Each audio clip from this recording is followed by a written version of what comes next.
Roger, thanks for dropping by. Before I start on everything in bloom on the 8th, I've got lousy light and quite strong winds out and possibility of some more heavy showers, so we might get disrupted. Without the light, the close-ups might not be that good, but I'll do what I can. But before I start, the Orchids to go people, it sounds like this coming week is suitable weather for posting orchids. It's not suitable weather for being out in, because it sounds like it's going to be wet and windy. But wet and windy means no frost. That's all I'm after, is the nighttime temperatures not dropping down too low. So I hopefully will start posting on Monday. I won't get everybody done, but my idea is to pick on one person that's got a lot of orchids to go to do one box full, and then I'll see how I feel after I've done that lot, and if possible then do, you know, a second box full. I'm certainly not going to be packing all of the orchids in a day.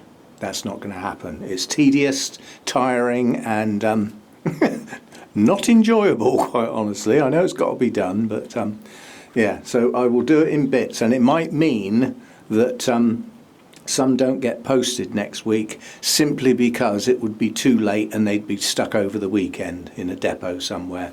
So I'll see what I can do. I will let people know that their packages are on their way as and when it happens. So that's for next week. Right, this week, everything in bloom now.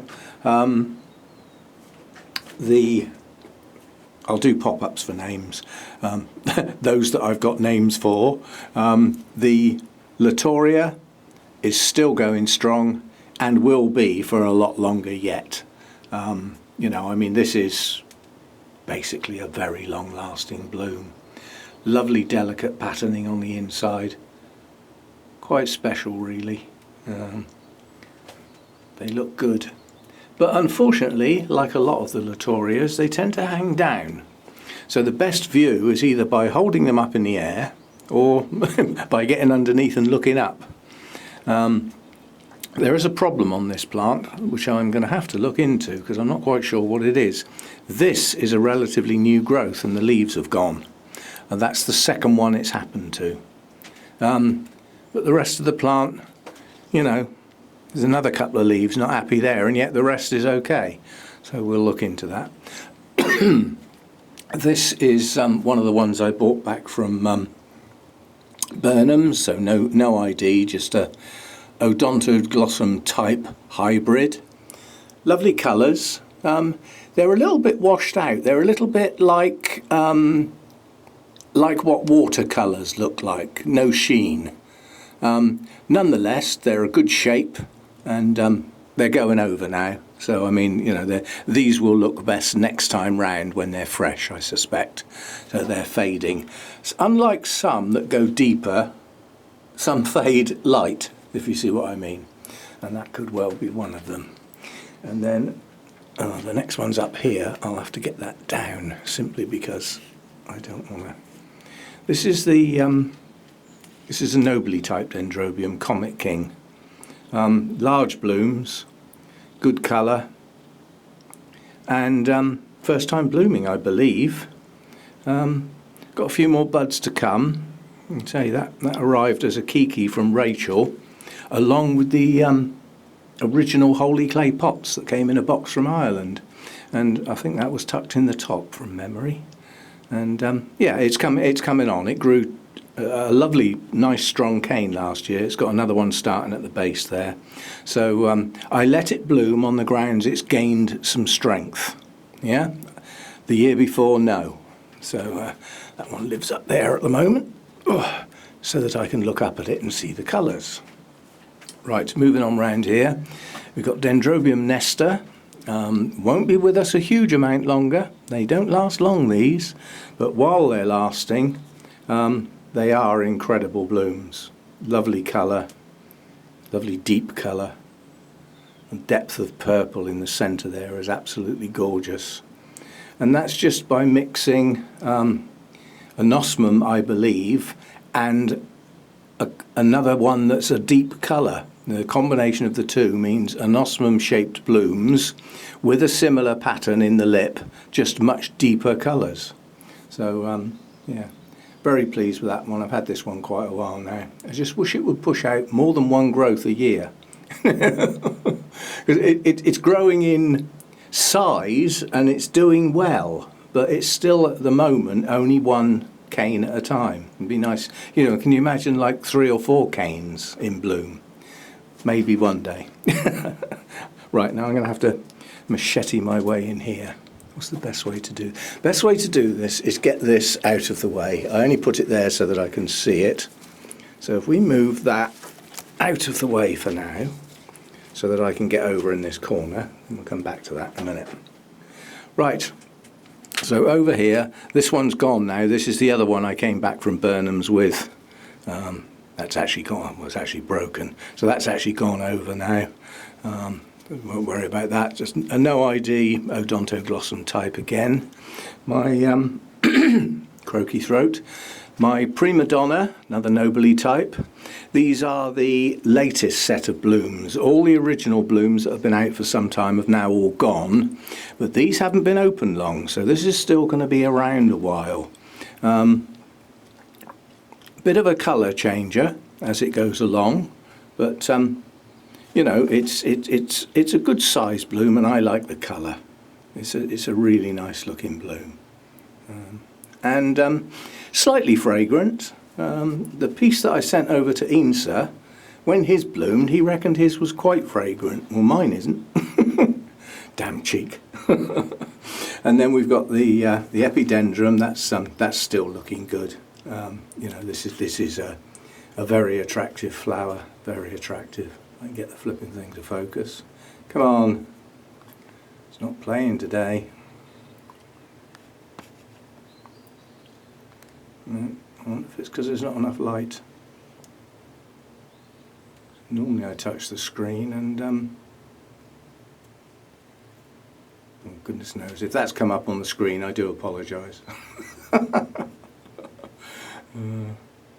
Yeah, something is not allowing me to do this touch screen today. Oh well, that means we won't get any really close-ups. The Jenkinsii is gone now. There's one little spike there, so we've still got a couple more blooms to come. But yeah, that's gone now. The Lindleyi is virtually every bud is now open. There's the last one down there still just to open, and the last couple on that spike. Otherwise, that's fully open now. So I mean that's quite a show for a relatively small plant. That's only 3 spikes. You know, I've seen these, you know, filling a basket, and actually, you know, a dozen spikes hanging out all round. They look absolutely stunning, and quite honestly, the Lindleyi is pretty easy to grow. You know, it's quite tolerant of the winter rest bit. You know, it doesn't have to be absolutely spot on, and you'll still get some blooms. So yeah, that's looking good. I wonder if I can get this thing to focus on one of those. Aha! See, now it worked. Why didn't it work on the orange one? How weird. Anyway, the workings of gadgets, or not in this case. The Tolumnia is still with us. That opened in February. I'm not sure I've ever had a Tolumnia last that long before. Yeah, that actually opened in February. That is a very, very long time. Very long time. Very attractive blooms. Again, colour changer. It's gone to virtually white now, which is quite good because I think, from memory, it's actually got white in its name. But when it opened, I thought, well, there's not a lot of white on that. It evolved, the white. Anyway, that's that one.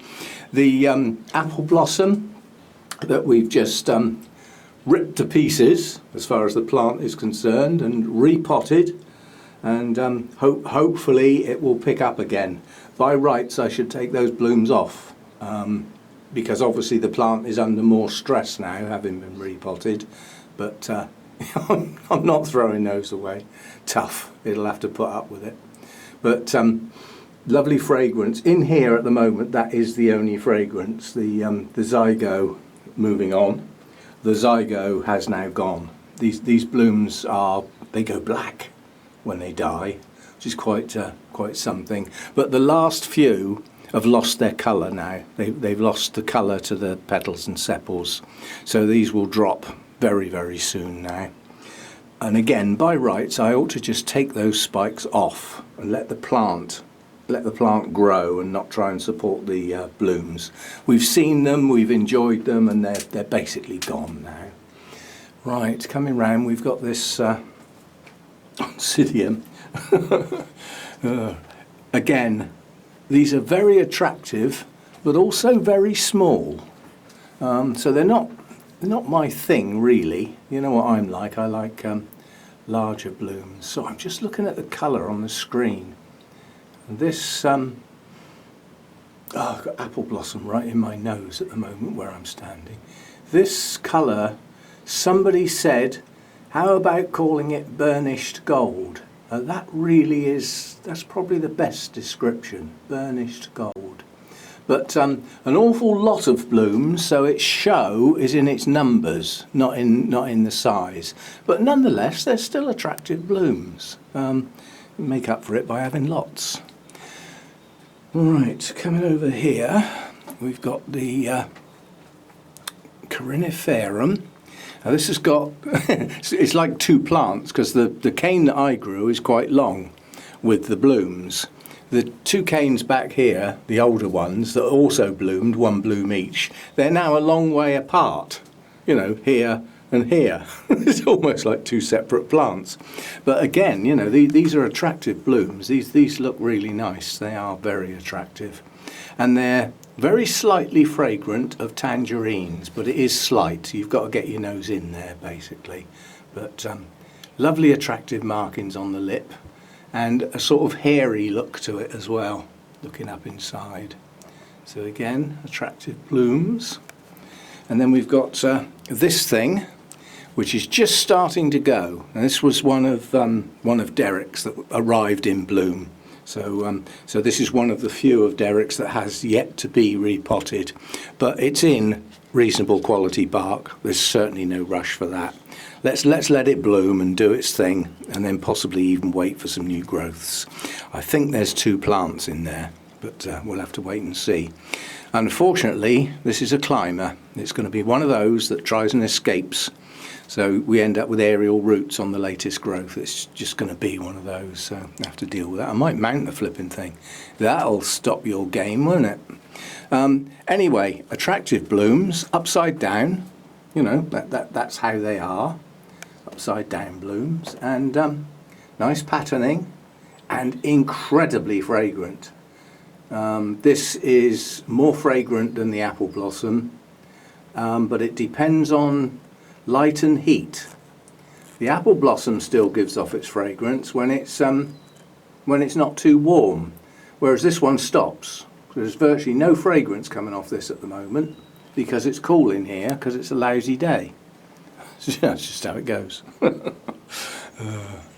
And then up here we've got Kaneko. This is having a bit of a flurry at the moment.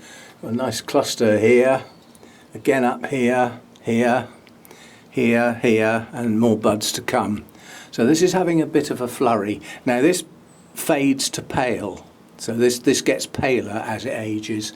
And out of the ones I can get at, because I'm not 6 foot tall, this is the only ones that have got their dark colour at the moment, so we'll home in on those.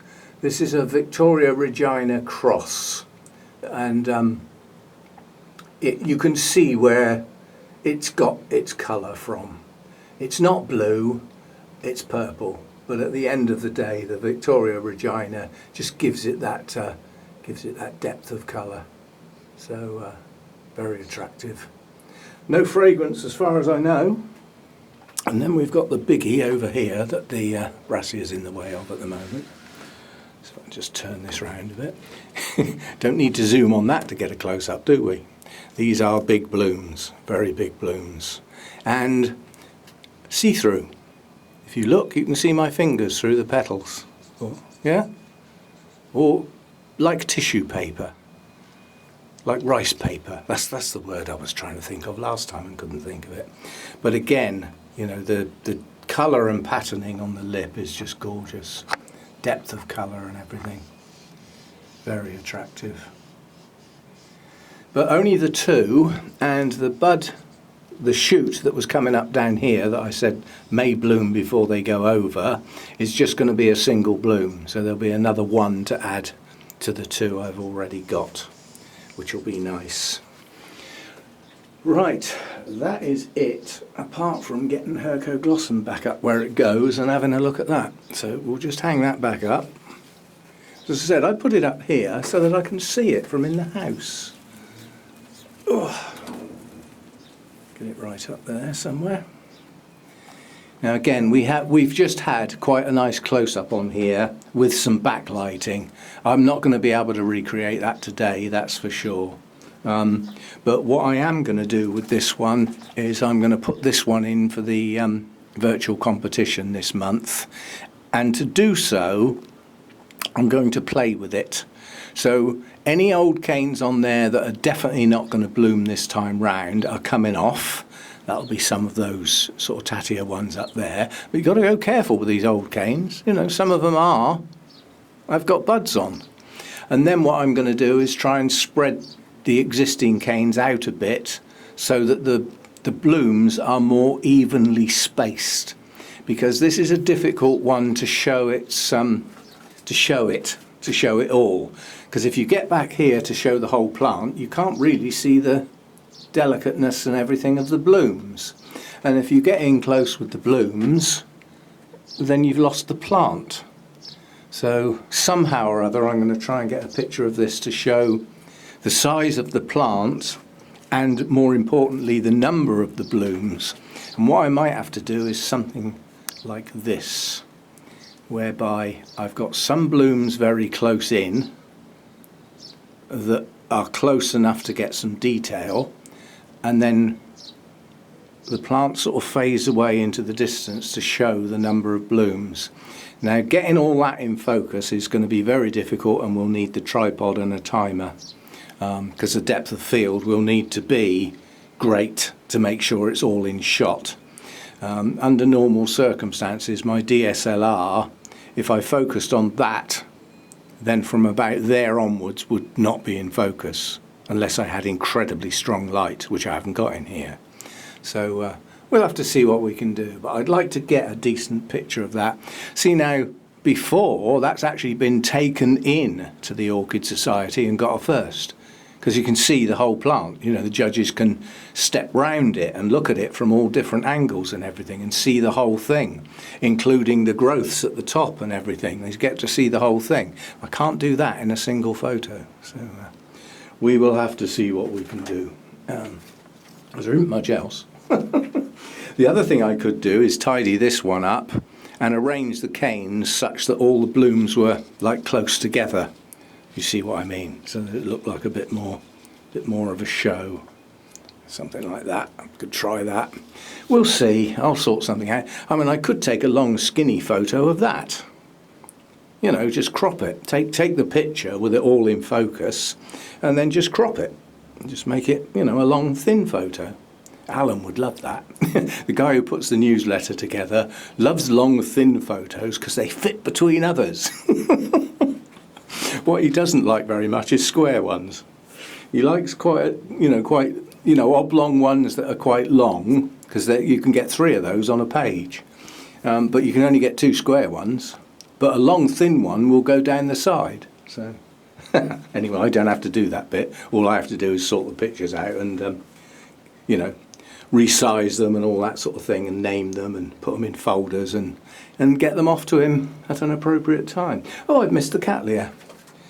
Mainly because those have gone, really. Well, this one certainly has. Yeah, that's gone, really. That'll be the last of the orange cattleyas, because all 3 of the orange type cattleyas have bloomed over the last sort of 3 or 4 months or so. Yeah, so that one's on its way out. But we shall see. Now, what we're going to have for next month, I haven't got a clue. So we will have to wait and see. But there'll be some of what's here now will still be there. Hopefully some new stuff might come to join it. We shall have to wait and see. Anyway, I got a meeting this afternoon, a Zoom meeting, and I haven't even had my lunch yet, so I'll crack on and do that. And a reminder for those that are still here that the Sunday chat tomorrow will be live, by hook or by crook. I'm hoping to do that, even if it's raining and we've got the rain on the roof. There's quite a lot of people say they actually like the sound of the rain. We shall see, but that is at 4 o'clock in the afternoon, 1600 British summer time, because we indulge in that stupid moving the clocks backwards and forwards nonsense.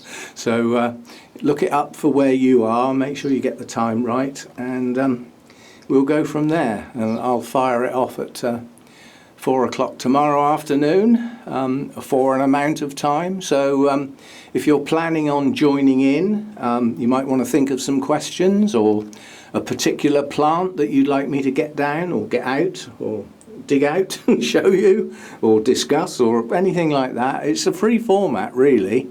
You know, we'll just float along as it goes, and that's the usual format for a live thing.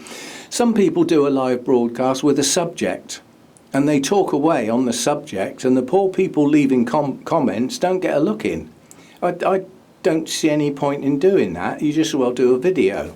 You know, if it's going to be live, you need to interact with the people, say hi to people, answer questions that come up in the comments, you know, take part, join in, make it interactive. Otherwise, I don't personally see the point.